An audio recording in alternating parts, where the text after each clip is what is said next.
White people, are y'all scared to go in black spaces?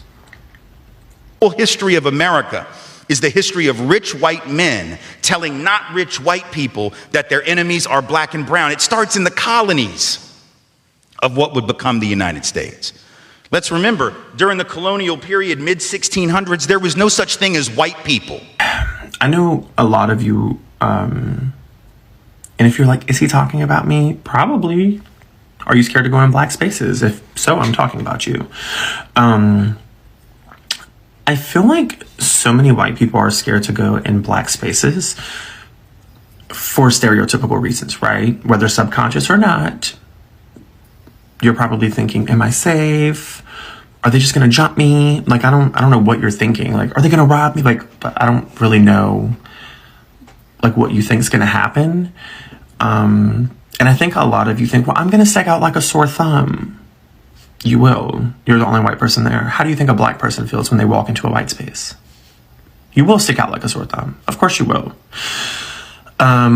Well, they look at me, baby, they're making sure you're not there to hurt them. See, the difference is you're looking at them through the lens of stereotypes, right? They're looking at you through a lens of self-protection, because obviously through history, this country has shown over and over and over again the way it feels about its black citizens. And it's still doing it today. So baby, when you walk into their space, they're just trying to make sure that they're safe around you because of actual historical reasons, not stereotypes. The magic happens when they realize you're safe. That's when the magic happens. And I promise you it's magic. I know some people who are now called white find that shocking, right? Because they think whiteness is real, right? But whiteness was created. Europeans didn't call themselves white. We didn't call ourselves white. We weren't all members of one big happy family. Are you kidding? Have you studied the history of Europe? The history of Europe was about killing each other. That's what we did in Europe. We just killed each other before we figured out there were other people to kill. We just killed each other, right? I mean, that was the history of Europe. The English hated the Irish, right? Northern Italians didn't even think that Southern Italians were Italians. The Germans hated everybody, and everybody hated their ass right back, right? There was no team called white, no race called white, but all of a sudden, in the middle of the 1600s, there was. Why? Why was it suddenly necessary to create this thing called the white race? Well, because rich people can count, that's why. And so rich folks looked around, the ones that owned all the land, you know, in the colonies, the colonial elite looked around and they realized something, that they were heavily outnumbered by African enslaved folks, by European indentured servants who were just one level above a slave, or other Europeans who weren't technically indentured servants, but they were still peasants, didn't have any money, didn't have any land, and they could do the math. They added it up and they were like, damn, we got to figure out a way to split these folks apart from one another or they're going to rise up and take our stuff, right? Because after a while, these black folks who were enslaved Africans and these quote unquote white folks who were poor Europeans are going to figure out they're all getting played by these rich people, right? So ultimately the rich figure out they got to come up with some way to get somebody in that group on their team. The easiest thing is to get the poor Europeans, right? Because at least they look like you. They sort of share some of the customs and the culture. So they all of a sudden create this thing called whiteness and they say, now you're part of the club. Now we're going to let you testify in court, enter into contracts, vote, at least if you're a man, own a little bit of land, at least if you're a man, right? And we're going to get rid of indentured servitude. No more of that, because you're too good for that. And we're going to take the white men, now called white men, and put them on the slave patrol to keep black people in line. Give them a horse and a gun and a badge and make them feel big and powerful, right? They're still poor. They still don't have anything. They didn't pay the slave patrol well, right? Just exploited them, used them as a buffer between the elite and the other poor folks, particularly poor folks of color. And pretty soon the rebellions that occasionally happened where black and white got together to overthrow the elite, those stopped because the divide and conquer had begun to work, right? You could turn people against each other by telling those poor white folks, they got to keep these black people in line. And so that divide and conquer gets initiated in the colonies. Rich white men telling not rich white people that their enemies are black and brown. Fast forward to the Civil War era. And you have, I'm from the South, right? My people, the elite in my part of the country, right, actually announced that the reason they wanted to break away from the Union and possibly go to war with their brothers and sisters to the north was in order to maintain slavery and white supremacy. They said that at the time. We lie about it now. And we say it had nothing to do with that. But of course, at the time, they didn't have any shame about it, so they just said it openly. Right? The vice president of the Confederacy, Alexander Stephens, said that the cornerstone of the new government was the great truth that the Negro was not the equal of the white man. So that's the reason the Confederacy was formed and existed. But here's the trick. If I'm rich and I want to go to war to protect my ownership in other human beings, my property, but you're poor and you don't own any enslaved people, why the hell would you go fight to protect my stuff? Because I'm a rich person. I'm not going to fight. Rich people don't go to war. Right? Rich people get poor people to go to war for them, whether it's in 1860 or whether it's during the 1960s or whether it's today, right? Rich folks get doctors to write notes for them that say that they have heel spurs and that's why they can't go to Vietnam. And if you don't know who I'm talking about, you can Google that shit because he's sitting in the White House right now, right? Oh, I can't go fight. I have heel spurs. Send some poor kids to do that for me, please, right? So that's been a long-standing tradition.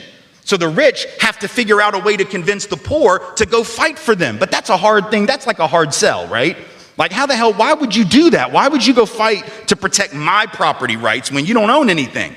The only way you would do it is if that rich person comes to you and says, hey, listen, you gotta.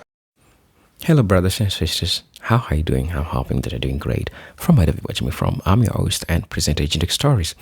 One of the most profound things that the harshness or the hardness of the United States has made black people. They have made black people to stay on guard. And why am I saying so? I'm really, really proud of black people and all the struggles that they've been through. They still have gas on themselves. They have shown so much resilience in the human history, especially when it talks about the lives of black people in the United States. Remember, all the problems that we are seeing today were created and are still being created by white people. But at the end of the day, they want black people to help them fix all these problems that they have caused. When I take you back to history, when we look at the lives, when you look at the culture, when you look at the social lives that white folks lived, I usually use the examples of the Vikings, those early people in the European century. Look at the lives that they lived. They pillaged, they raped, they did some crazy stuff to their own people, to themselves. They enslaved their own people, right? And so when we try to look at the lives that they led, these people caused a lot of problems to themselves. And later on, they caused the problems to the entire life, to the entire world of people, where they find African descent people with civilization, with that type of life, and they destroyed all this, right? This is started through the diffusion theory, where all this negative stuff that some people even today call it the Western civilization has caused to the entire world. Right now today, America is having a crisis, economic crisis, social crisis, political crisis. The lives of the people in the United States is not normal life as it used to be. At least somebody will tell you that. But who caused all these problems? And they want you as a black person to fix. Black people have proven, and they proved so many times, that they can coexist peacefully. Remember the Tulsa, Oklahoma, back in the 18th, that was destroyed by white people. It is because they saw that black people can do better without white people. And so due to fear of being overtaken, due to fear of black success, due to fear of black joy, they decided to destroy all these places and even drown down black people and burn down the place, right? And so when we try to look at all the spectacles of the United States and how it has imposed difficulties to the black people, it is time black people watch things in silence, because black people have been fighting for this country for the longest time. Black people have been walking on the streets for the longest time as compared to any other group of people. And so, brothers and sisters, I invite you to watch this video. I'll be back and then I'll be sharing my thoughts in regards to this. If you're watching me for the first time, I'm asking you humbly to please subscribe to the channel. Please join the membership and see what I can offer you. For those who are always supporting me through my Cash App, those who are always supporting me through Super Thanks, I'm really, really grateful for the support that you're giving me. But until then, let's see how it's going to be. Let's watch the video and then I'll be back. I'll be sharing my thoughts. Please watch. You got to go fight. because we got to maintain our way of life, because if these people get free, they're going to take your jobs. No, fool, they already got your job. That's how it works, right? Because if I'm white and I got to charge you $1 a day to work. And I need you to listen closely, the only reason why this is going on in the United States of America, the only reason why is because there's a fear of black domination, period. You have to know actual history, not history from elementary school and what you learned in petty little high school, okay? You have to, even in college, you have to learn way more, okay? Those books are crafted, okay, to teach you what they want you to know about history. No. You have to go back and get real history, okay, to understand why people voted blindly, okay, blindly, no matter what the bills were, no matter what the laws were going to be passed, no matter what, they voted blindly because of only one thing, okay, the fear of black domination. I am not lying to you, okay? This is real history. I tell the truth, shame the devil, okay? Well, during the election, you got brainwashed people, you got racist people, you have stuff like that going on, but you also have history. So some people don't even understand why they are doing what they're doing. They're doing it because mama and them did it and they did it, and that's the way it's supposed to go, because this is how we maintain control, and this is what. Okay? It's the fear of black domination. I'm going to show it to you. So Reverend C. Morris wrote this back in 1903, and he was a black leader. And he was talking about certain things. The Negro grows $1 billion worth of produce. He grows 8 million bales of cotton against the 4 million as a slave. He has earned 400 million since the war and is yearly increasing his land holdings. I know you're going to say, what? Calm down. I'm getting ready to show you something else. I showed you that part first just to give you an idea of the progress, the fast progress of Black Americans post-emancipation. Okay? That's one. All right? So keep that in mind. Now I'm going to show you where white people prefer to steal. They prefer to steal before they feel like they're going to be dominated by anybody black. This was written in 1888. 2 years ago, the leading citizens, both Republicans and Democrats, petitioned the county judge to have a Republican judge at each place of election. It was ignored, claiming they would rather steal than have Negro domination. Claiming that they would rather steal than have Negro domination. Now, I know that was in the 1800s. Negro domination. The fear of it made the South solid and keeps it so. Now I'm going to show you why they like to break up and cause migrations in the Black American community.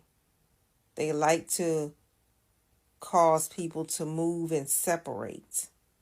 Okay?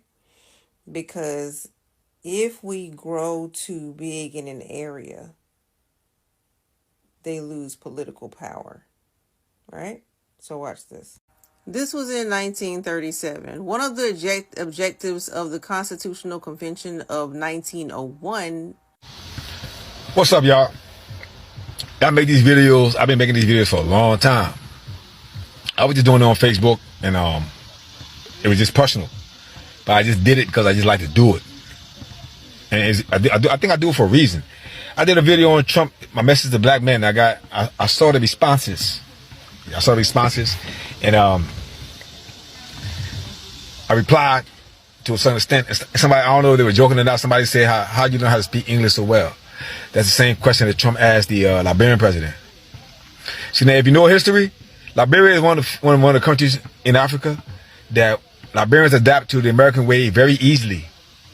We lose our accent very easily. Like, see, Nigerians have a deep accent, unless they've been for a long time. Liberians lose their accent very easily because Liberian and American has this a certain connection. I don't know if it was because of the free slaves that went back and to settle in Liberia, or because Liberia has the same flag as the United States with just one star. But we follow America. America is a good country to follow. America is a good country to follow because America is the greatest country in the world. Why is that? It's not because of black people. It's because of white Europeans that white European slaves that left, and they said, give me liberty, give me death, and they made America the greatest country in the world. That's why everybody's here. It's a new country, but everybody's here. They say, well, black people say, well, they brought us here. They brought us here, right? You would never hear a black person say, Africans sold you to the Arabs, and the Arabs sold you to the Europeans so you can be slaves because you were stronger than Indians. Indians couldn't survive in the sun. Slavery was a thing of the world. Everybody was slaves at one time. Because back then, it was survival of the fittest. That's how life was. It's just the jungle. If you watch the Animal Channel, the gazelles, the zebras, the lions, they eat each other. It's survival of the fittest. The word is survival of the fittest. The human race was given a special skill. We had it with the ability to think. See, snakes don't have on bones and they can't fight. So God made them poisonous because they're on their belly and they're crawling and stuff. Anybody can mess with them. Imagine if snakes weren't poisonous. They'd be the weakest creatures on the earth because you can just kill them. They're on the ground already. You can just step on them. You can kill them. So God made them poisonous. You got certain animals, they camouflage. God gave humans the ability to think. Lions are strong and they can devour their predators. Hyenas work in groups. Spiders build webs to trap their food.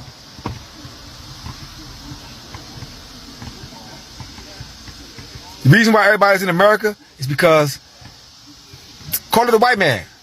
He just made America great. Everybody's here. Everybody want things.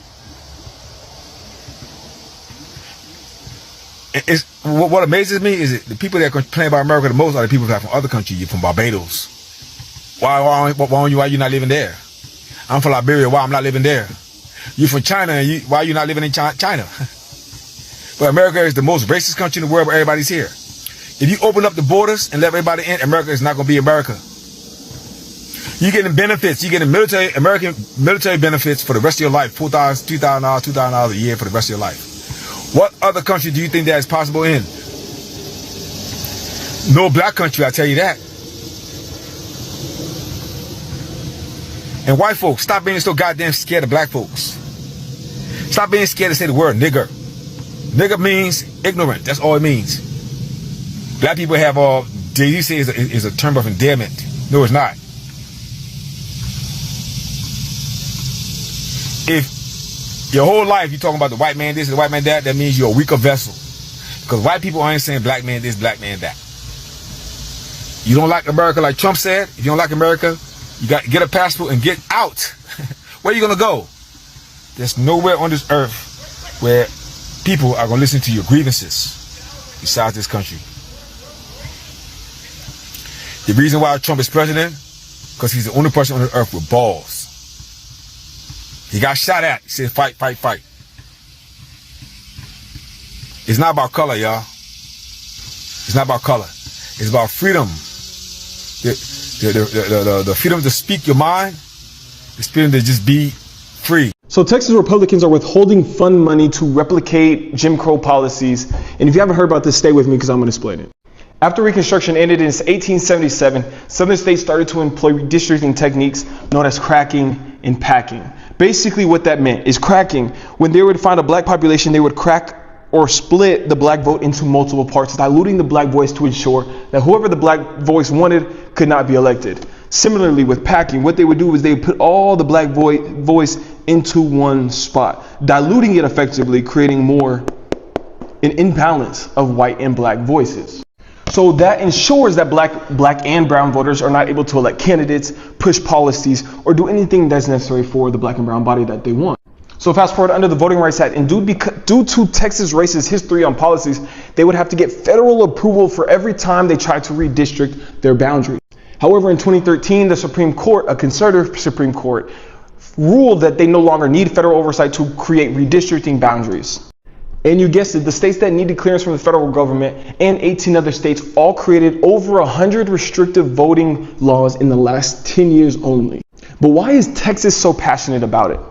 So in Texas specifically, evidence of cracking, there is Texas District 21, 23, 25, Texas District 5, 6, 12, 24, 32, and 25. I think I said 25 twice. And then for packing, it's Texas District 20, 30, 33, and 18. What we realized that between packing and cracking, there's 4 districts on the packing side and a lot more on the cracking side. Because what they want is for black and brown people to be represented by white conservative people, not black or brown people. And what this is going to do is create 5 more districts just like this, where there are 5 more districts represented by white conservative men, most likely. Now that's extremely problematic because there's a shit ton of research and long-term studies that have consistently shown that black people in the United States fare better off when they have a black legislator or black people representing them, even if black people in that district are a small group of people. What it shows is that white legislators oftentimes never advocate or prioritize the black struggle, the black voice, the black necessity, which is why we still see so many disparities in educational and socioeconomic status, in food deserts, in healthcare deserts, and the list goes on. But it's especially important because according to the 2020 census, 95% of the population growth in Texas were of people of color. So their immediate response is to redistrict black and brown people out of districts so that they have less representation rather than more, despite the fact that out of like the millions of people that came to Texas, that grew in Texas, like 5% were white people, but 5 more districts will be held by white people. What do you mean you didn't know? I am being so sincere right now because I truly want to understand how it is possible that in this day and age where we have access to any piece of information that we want in our hands, and we have 40 years of history that we can look back on for this individual, where a scenario exists that you legitimately wouldn't know. There have been dozens of women who have made allegations of SA that span 4 decades. There's video, pictures, audio, testimonies, flight logs. He has been held accountable in court for one of those essays. Where's the confusion? This is also an individual that has a history of conning people, not paying people. He's been in court hundreds of times over the last 4 decades. And I think he's lost about 92% of these lawsuits because he, in fact, does scam and cheat people. He has been found guilty of fraud in a court of law on 30 however many counts.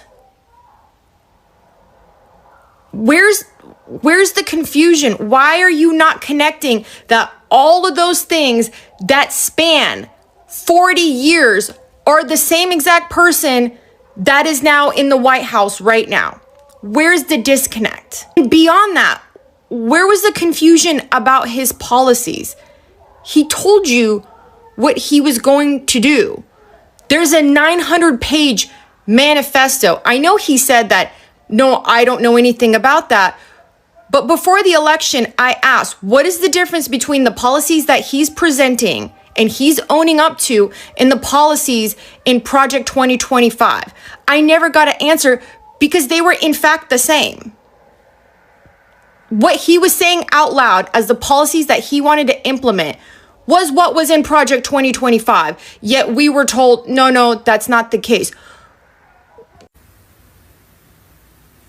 So I just saw this video of this white man who's not MAGA, by the way, or at least he says he's not, but because he damn sure selling the look. But he says he has a fake account over on Twitter, and he joined this group of white farmers, and he's pretending to be MAGA just to see what they're talking about. So apparently they had this group chat or group call where the white MAGA farmers were upset and saying the only reason why they voted for shitty britches was because they thought the blacks didn't have jobs and the blacks would come back and work their fields. They thought they were going to get slavery back by voting for shitty britches. But they have been saying loud and proud with their chest that immigrants were taking their jobs. Yet, there are a couple of farms here in Texas that overnight lost 100% of their workforce. But immigrants was taking their jobs, right? Racism is expensive, huh? Hey there, MAGA regret. It is really, really happening. And I grew up in rural Iowa, just 1 hour away from Omaha, Nebraska. Both of my children live in Nebraska. Most of my family are in Nebraska right now. And so this is a really big deal for me. But you guys voted for this. And I don't want to go through the whole thing that everybody else is doing. What I want to talk about is decency. So when I grew up, and probably the same thing for boomers, if you broke something, you made up for it. So say you go borrow your neighbor's ladder and it breaks. You go buy them a new ladder, your wife bakes them a cake or a pie, and you express your sorry several times and you feel bad. So now your vote, because you did not pay attention the last time or read Project 2025 or anything to point you in the right direction and show you what exactly was going to happen, this is the vote that you made. And so I see many of you coming on here crying fake little tears, but I have zero sympathy for you, because what are you actually doing now? Are you protesting in any way? What are you doing besides trying to get other people to feel bad for you? It's going to require action, and it's going to require you to really go out and mobilize and make a difference now, because you are the one who did the thing. It was you. You made the vote. It's affecting you now, just like it affects the rest of us. So what are you going to do? I'm really anxious to hear what you're going to do to make up for it. We are not the ones that did this. So again, how are you going to make it right? The people in the Midwest it's very, very important to make up for your wrong. So what are you doing to make up for your wrong? Write it down. What action, what mobilization are you doing? This is really the only answer now. I don't want to. Hello, brothers and sisters. Welcome back to the channel.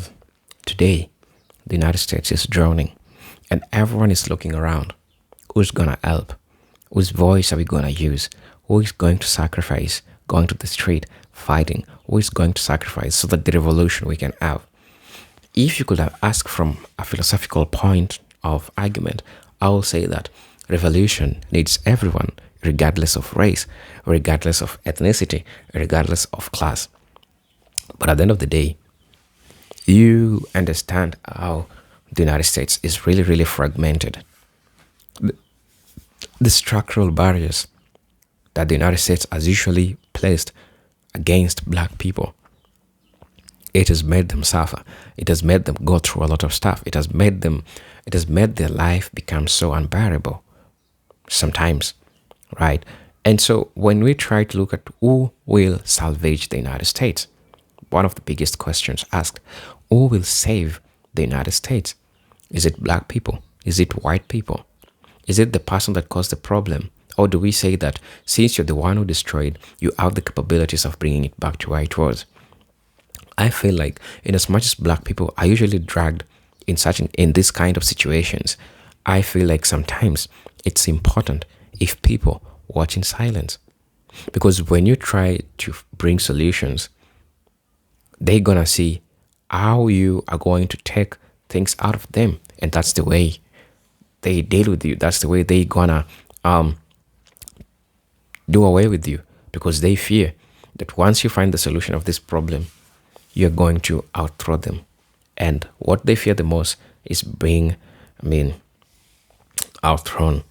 I usually like talking about what people say about all these things, because usually it's important. As a person, I might have a good perspective in regards to this, but it hits different when you get it from a different person that also says things differently. And here with me, I have people that shares something that it is most important. Somebody said that Lyndon Johnson said, if you can't convince the lowest white man that is better than the best colored man, he won't notice you picking his pocket. Hell, giving somebody to look down on, and he'll empty his pocket for you. Google it, it didn't. And I think it's true, because you find when you get to look at history, the indoctrination that some white people were indoctrinated to believe that they are better. And even the list of them is still better than a black person. That's according to Lyndon Johnson in what he said in regards to it. And so as a way to find their weakness, you can still find their weakness by inflating lies towards them, right? And so that's how it goes. Somebody say that America is going down like the Titanic, and it's going down first. I think this is so much inevitable, and everyone is getting to see all the warnings that the economist professors were trying to say, that all these black authors were trying to warn you about Trump and all this crazy stuff that again we are seeing happening today. And so usually when all these things happen, who do they always want help from? They always want help from black people. And it is time that black people realize that their voices are so much important. It is time that black people realize that they can keep quiet and just see things crumble. Black people have options. We have those blacks that want to remain and see how it crumbles. We have those black people that want to leave the United States. The choice is yours. But at the end of the day, you have to do something about it. It's either you stay watching it crumble or you leave while it crumbles, right? Somebody's saying that what to this woman is bullying. America is only wealthy because of slave labor. They could not work to build this country on their own and should not be calling out another country's poverty. It's disgusting that is allowed to do this. It's true. Majority of these people don't see their downfall, so they don't see their weakness. Why am I saying so?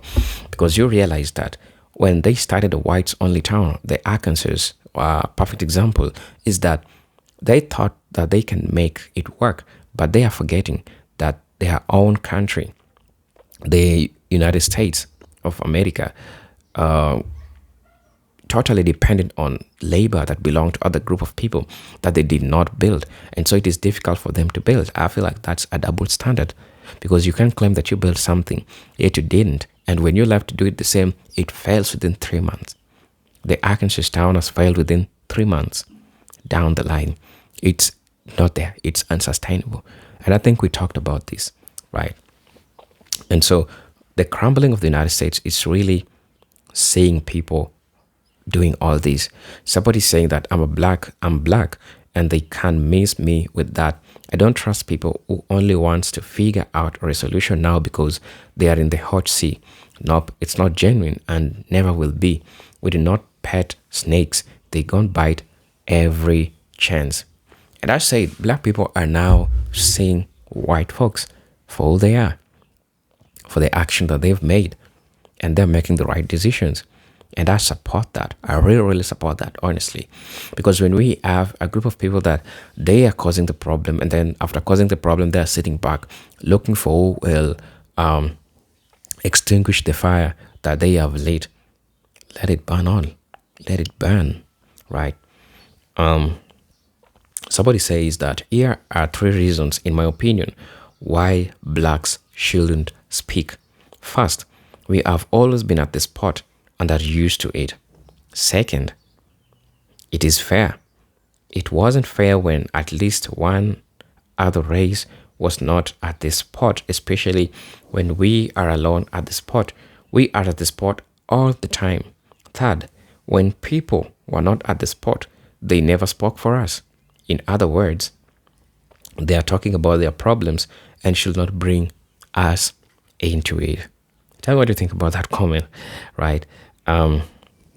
Somebody says that the colonizers are not interested in producing families because they know they can't. They only wish to destroy all other civilizations and rebuild theirs with knowledge that they have stolen. These are the last days, and I'm here to watch. Somebody's saying that that's just ignorant to say America is great because of white men is to know no history.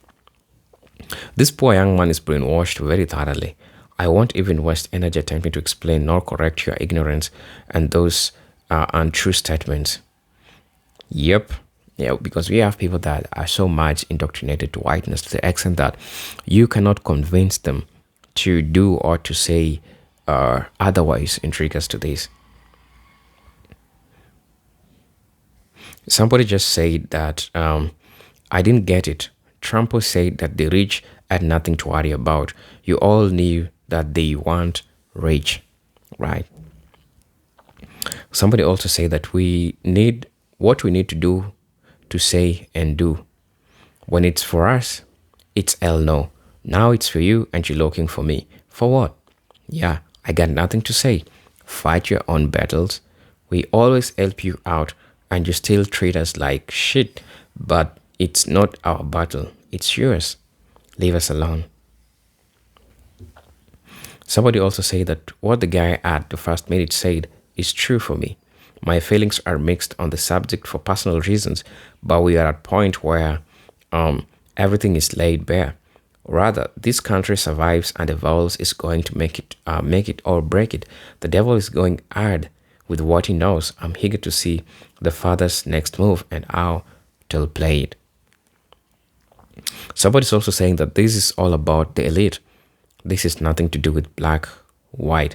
It doesn't exist. We are all the same people. It's all about money. Money, it's the root of evil. Evil, it's about all the elite. They want us all dead. And it's about control us through keeping us all apart. Because when we're apart, we are weak. Somebody also said that, indeed, slavery is part of human nature.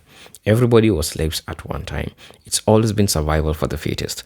The real truth is black people should have taken over the world by now, but they're still playing and demanding reparations like children. I don't know how you feel about that comment, but let me know. Somebody also said that they did not vote blindly. They voted for white supremacy. Make no mistake. They voted for white supremacy. The lie they tell because of their shame. He said, the biggest lie they could ever tell. They did not vote for lower prices. They did not vote for a better economy.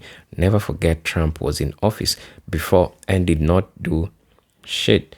He was a total shit clown. A clown.